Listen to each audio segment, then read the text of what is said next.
we were no longer looking at all of the catwalk trends and then breaking them down based on what used to sell and what the next trend was. And you could really kind of like sink your teeth into it. Instead, we were just being shown clothes and they needed to be in store in 6 or 8 weeks.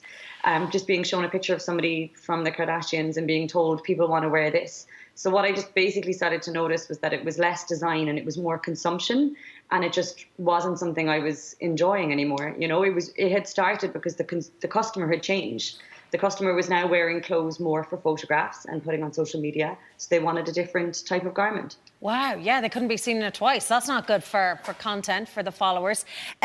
We can't feign ignorance anymore and go, oh my God, it takes how much water to make a pair of jeans? Or, you know, we can't ignore those pictures of landfill filled with, you know, cheap clothes. So what needs to change? Who's kind of to blame here, and how can we move forward?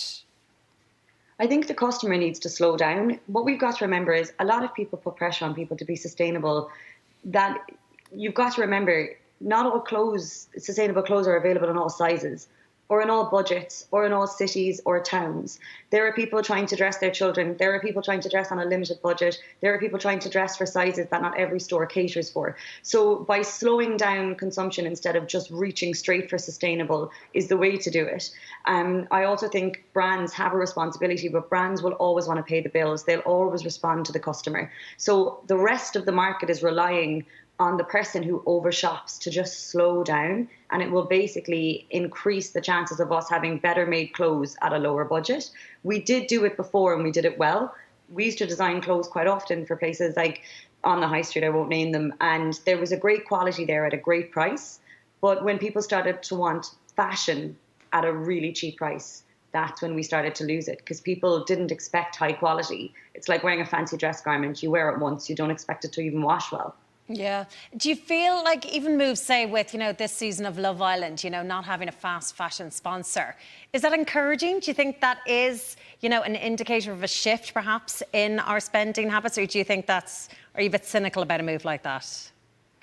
Oh, like I'm as cynical as they come with it, because having worked in the fashion industry, it's excellent though, because what you're doing is you're inspiring a next generation that's coming up that has their own money, that has a more disposable income.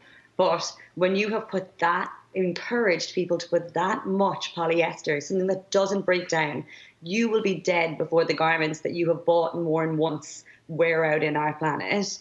Like, when you're responsible for that much fast fashion, it's too little too late in my opinion, but every small step is good.